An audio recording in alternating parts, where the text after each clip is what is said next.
Você que trouxe a sua Bíblia, queria que você abrisse lá no livro de Efésios. Efésios capítulo 6, versículo 10. Nós vamos falar sobre a proteção espiritual. Qual é o título? A armadura de Deus. Diz assim o texto: Quanto ao mais,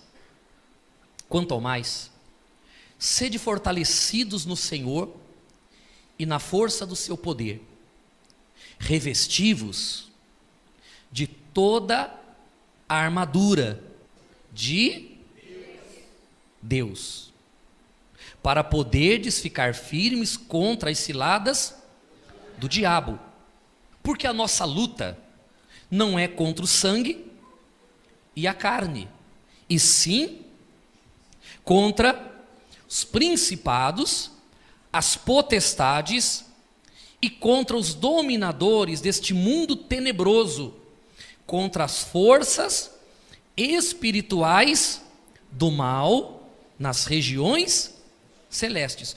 Portanto, tomai toda a armadura de Deus, para que possais resistir no dia mau e depois de terdes vencido tudo, permanecer inabaláveis.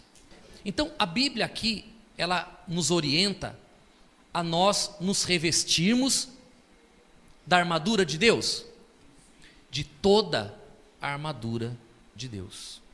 Amém? Se revestir de toda a armadura de Deus. O apóstolo Paulo aqui, ele está fazendo uma analogia entre algo que era comum naquela ocasião, no período bíblico, que eram os soldados romanos. Naquela ocasião, o Império Romano predominava. Então, era muito comum as pessoas estarem frequentemente vendo um soldado romano. Então, era uma imagem muito comum para eles. Então, o apóstolo Paulo, o que ele fez? Ele pegou uma visão do dia a dia e passou um conceito espiritual para essa visão, falando para eles assim: olha, vocês precisam se revestir de toda a armadura. Eles entendiam essa linguagem. Por quê? Porque aqueles soldados que estavam em frequente batalha, em frequente luta, o que protegia eles era justamente a armadura deles. Só que o apóstolo Paulo falou assim: ó, vocês precisam de uma armadura, mas não aquela armadura que vocês estão acostumados a ver. Vocês precisam da armadura de Deus. Por quê que vocês precisam da armadura de Deus? Porque os soldados romanos, eles são homens, e os inimigos deles também são homens. Mas ele falou assim: a nossa luta não. A nossa luta não é contra o sangue, a nossa carne. A nossa luta não é contra o homem. A nossa luta é contra as forças espirituais do mal. Essa foi a analogia que o apóstolo Paulo fez, alertando as pessoas de que, ainda que nós sejamos pessoas de Deus, nós não podemos fechar os olhos para a realidade de que existe uma batalha espiritual sendo travada diariamente. A gente tem que dar atenção a isso. Por exemplo, a sua batalha é contra o seu marido? Sua batalha é contra o seu filho? A sua luta é contra o teu irmão, a tua irmã? O teu cunhado, a tua cunhada, é contra ele a sua batalha? Não. A luta, a batalha é exatamente contra aquilo que está por trás daquela pessoa, causando doença, causando vício, causando briga, causando mágoa, causando ódio, causando separação, causando uma série de problemas. Então, se a minha luta, ela é espiritual, eu preciso usar as armas espirituais. Só que quando a gente fala de proteção, a gente pensa em Deus nos protegendo, não é?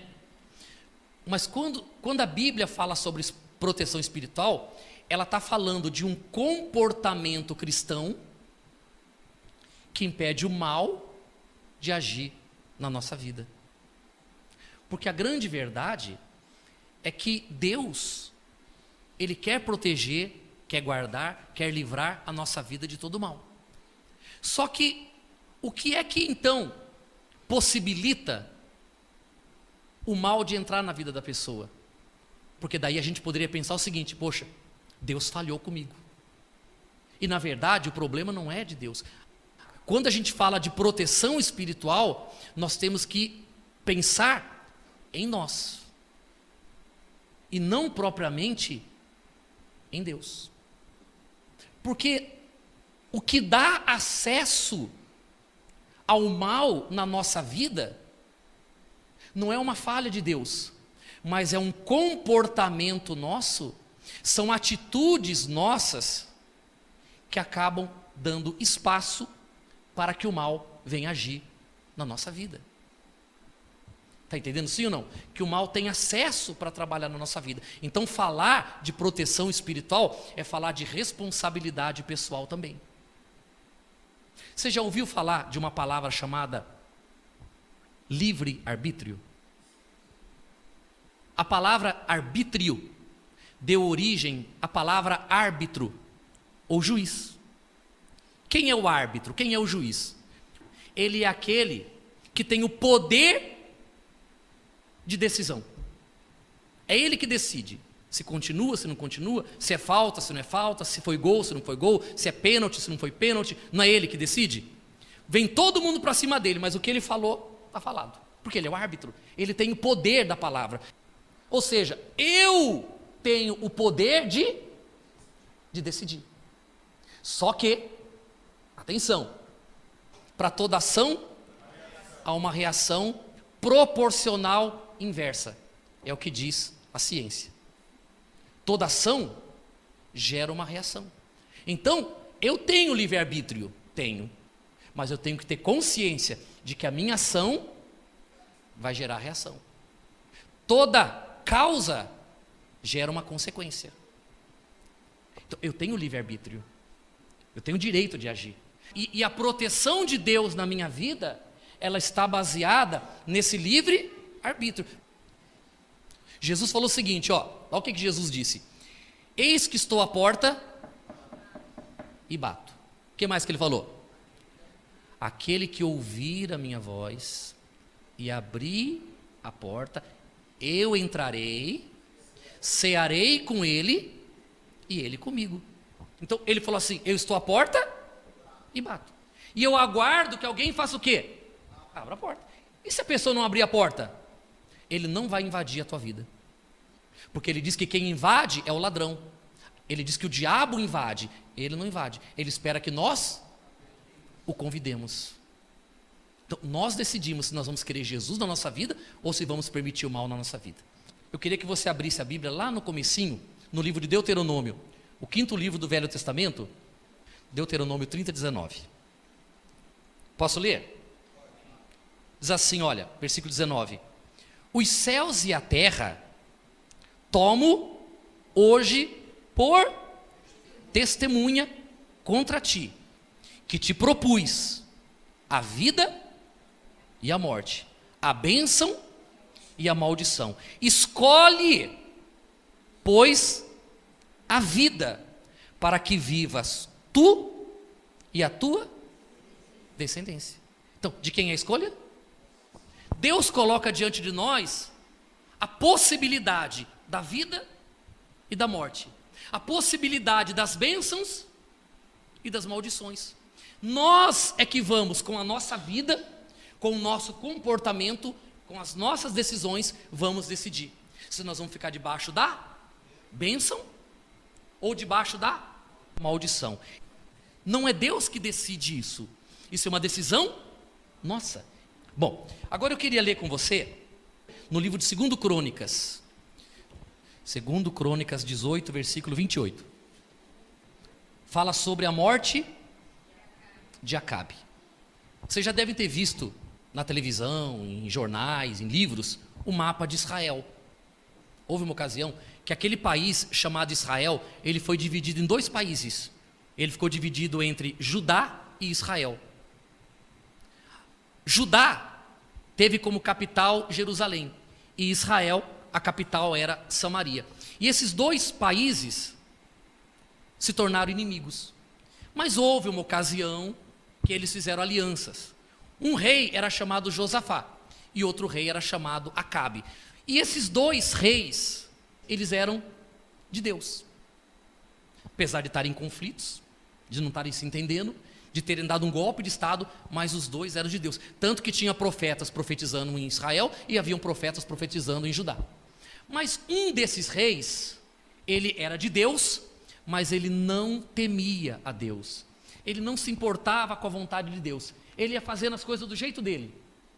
Era de Deus, tinha um profeta do lado dele, mas falar e não falar era a mesma coisa. Ele não se importava com a vontade de Deus. Para ele o importante era fazer o que ele queria fazer, ele era o rei. Já tinha o outro rei chamado Josafá, que era diferente. Ele era rei, mas para ele o mais importante era ouvir. Ele não tomava decisão nenhuma, nem política e nem pessoal, sem antes consultar o profeta.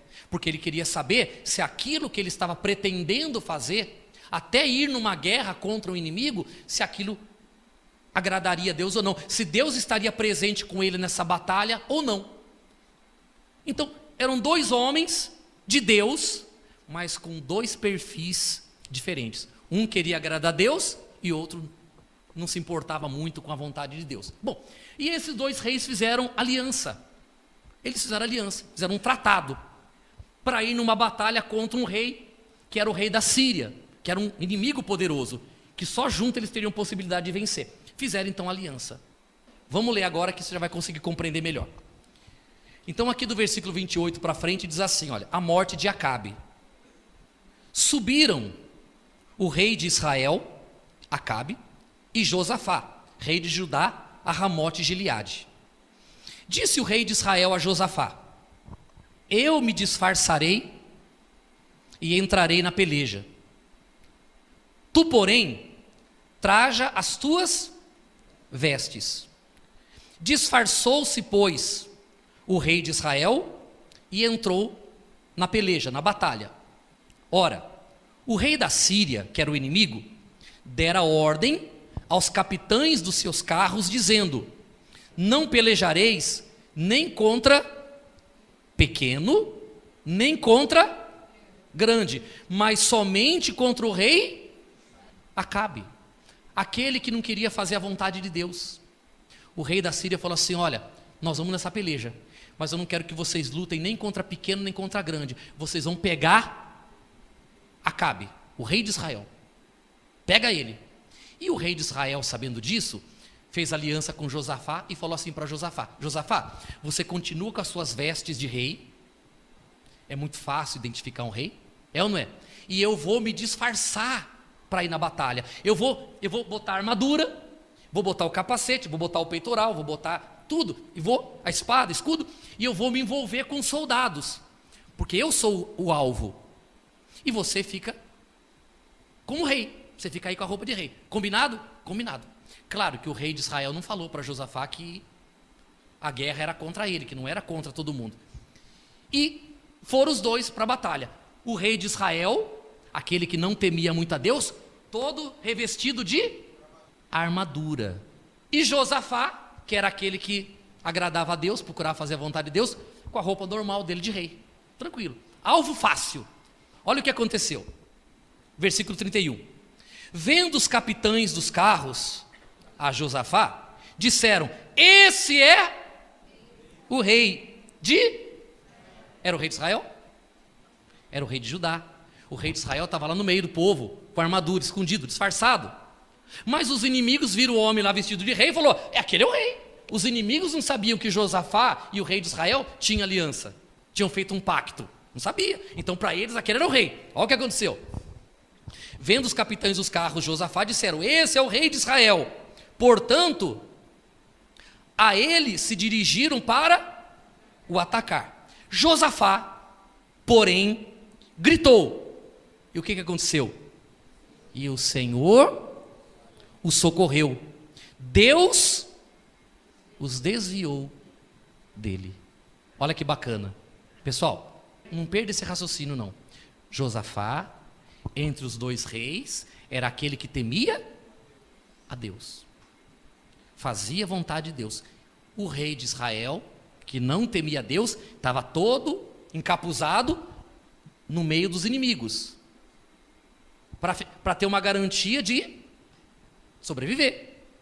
Só que quando os inimigos vieram contra Josafá sem armadura nenhuma, alvo fácil, presa fácil, o que ele fez? Gritou a Deus. E a Bíblia diz que o Senhor o socorreu e desviou os seus inimigos do seu caminho. Aí diz assim, olha agora, versículo 32. Vendo os capitães dos carros que não era o rei de Israel, deixaram de o perseguir. Então, um homem entesou o arco e, atirando ao acaso, feriu o rei de Israel por entre as juntas da sua armadura. Qual a armadura que nós precisamos? A dos homens ou a de Deus? Quem estava com uma melhor armadura, Josafá ou Acabe? Quem estava mais protegido? Acabe ou Josafá? Por que Josafá? Porque a proteção dele era a proteção de Deus. E a proteção do rei de Israel era a proteção dos homens, era a armadura. Olha só. Então o homem tesou o arco, atirando por acaso, feriu o rei de Israel por entre a junta da armadura. Então disse esse ao seu cocheiro: vira e leva-me para fora do combate, porque estou gravemente ferido. A peleja tornou-se renhida naquele dia. Quanto ao rei, segurou-se a si mesmo de pé no carro, de fronte dos ciros, até a tarde, mas ao pôr do sol morreu. Aquele homem de Deus, Josafá, ele tinha uma proteção muito maior, apesar de estar com uma roupa normal. Por quê? Porque na hora que os inimigos se levantaram contra ele, ele clamou a Deus, Deus desviou seus inimigos do seu caminho e nada de mal aconteceu. O outro, disfarçado com armadura, no meio de milhares de soldados. Um soldado, um flecheiro, pegou o arco, a flecha, estava esticando e a flecha escapou. Puf! E ela passa por todo mundo, milhares de soldados. E ela passa por entre as juntas da armadura e fere quem? É muito azar. É ou não é muito azar? Podia ter ferido qualquer um no meio de milhares e milhares, aproximadamente 180 mil soldados. Podia ter acertado qualquer um. Foi acertar quem? O rei de Israel. Ele que tentou se proteger tanto. Ele que tentou se guardar tanto. Ele que se disfarçou, foi vítima. E Josafá, inocente, está ali, sem proteção física nenhuma. Ele clama a Deus e Deus vem e livra ele do mal. É dessa proteção espiritual, pessoal, que nós estamos falando. Porque uma pessoa, ela pode construir um muro alto na casa dela, ela pode colocar cerca elétrica, ela pode colocar cachorro, ela pode colocar guarita, ela pode colocar segurança, ela pode tentar de tudo. Mas, amigo, se você não tiver a proteção espiritual, o que vai acontecer? Tem 10 casas na rua, todas elas desprotegidas. A sua parece um presídio, segurança máxima. O ladrão entra na tua casa e não entra na casa do vizinho. Rouba o teu carro e não rouba o carro do vizinho. Por quê? Porque a proteção que nós vamos ter, ela não depende de nós estarmos buscando essa segurança nos homens, mas saber que a nossa segurança vem. Mas atenção, essa proteção, ela tem um motivo, ela tem um porquê. Porque é que Josafá foi protegido por Deus? Porque Josafá era um homem que andava com Deus, ele temia a Deus, ele consultava a Deus, ele procurava colocar a vontade de Deus acima da vontade dele, ele procurava entre o querer dele e o querer de Deus, qual prevalecia? O de Deus prevalecia. Ele queria pintar de branco, mas se Deus falasse amarelo, ele optava pelo amarelo, porque ele sabia que o amarelo era a vontade de Deus. Então, exatamente essa postura dele, esse comportamento dele, é que fez com que ele tivesse a proteção de Deus. Voltando para o assunto do livre-arbítrio, Deus obrigou Josafá a obedecer-lhe? Deus obrigou Josafá a fazer a vontade dele? Deus obrigou Acabe a fazer a vontade dele? Deus apenas levou a eles, pelo profeta, o conhecimento da vontade dele. O que vai ser feito com esse conhecimento, o que vai ser feito com esse entendimento, não é decisão de Deus, é a decisão de cada pessoa. Eu pergunto, você quer a proteção de Deus? Queremos e precisamos. Ou será que você não percebeu que nós estamos vivendo dias maus? Ou será que você não percebeu que nós estamos vivendo uma época muito complicada, pessoal, em que a vida não tem mais valor, em que as pessoas hoje querem tirar o que a gente tem, não é? Roubar o que a gente tem, tirar o que a gente tem, e para isso elas não medem as consequências. Ou será que você não percebeu que onde você vai tem gente querendo o teu mal? Lá no teu trabalho tem gente querendo o teu mal, tem gente com inveja de você, com olho grande de você. Lá na faculdade, tem gente com inveja de você. Às vezes você fala, pastor, inveja de quê? Pelo amor de Deus, eu não tenho nada. Tem inveja até do nada que você tem. Tem inveja do teu cabelo. É ou não é? Tem inveja porque você é alto, porque você é baixo. Tem inveja porque você é magrinho, porque você é gordo. Tem inveja porque você tem o olho azul. Pessoal, a inveja, ela independe de ter ou não ter. A inveja é um problema espiritual. A pessoa invejosa, ela é possuída por um mal e ela inveja qualquer coisa. Ela inveja o casamento, ela inveja o filho, ela inveja o carro, ela inveja tudo. Isso é um problema espiritual que a pessoa tem, algo que faz ela sentir-se mal com alguma coisa boa que acontece na sua vida. E nós estamos cercados disso em qualquer lugar. Aonde você for tem isso. Aonde você for tem gente querendo o teu mal, querendo te prejudicar, querendo puxar o seu tapete, querendo te derrubar. Tem ou não tem? Será que em Indaiatuba tem gente assim? Será que tem, gente? Será que na cidade de Indaiatuba, uma cidade tão abençoada como essa, tem gente invejosa? Hã? Tem gente que você compra um carro novo, ele olha assim, ele faz assim, ó. Está se exibindo. É ou não é? Garanto que logo, logo vai bater no poste. Não é assim? É invejoso. Então, pessoal, a maldade está em todo lugar. Tem pessoa que se aproxima de você, ela vem com uma boa aparência, ela vem até você com boas intenções, se mostrando amiga, solícita. Ela quer tirar proveito de você. É isso que eu quero mostrar para você, que onde você for tem gente querendo te prejudicar, puxar seu tapete, pessoas falsas, pessoas fingidas, com inveja, olho grande, pode ter gente querendo fazer coisa ruim para você, jogar praga, jogar maldição, fazer feitiço, tem tudo isso. Mas se você tem a proteção de Deus, esse mal vai atingir você? Não, por quê? Porque Deus vai livrar você. Mas não se esqueça, por que é que Deus vai livrar? Porque eu tomei uma decisão. Dentro do meu livre-arbítrio, eu decidi fazer a vontade do meu Deus. Então, a proteção, ela vem de Deus por causa de atitudes que eu tomo, por causa do comportamento que eu tenho. Não vai dar para a gente falar mais hoje, mas sexta-feira que vem nós vamos falar sobre a primeira peça da armadura, cingi-vos com a verdade. Mas sexta-feira que vem a gente continua.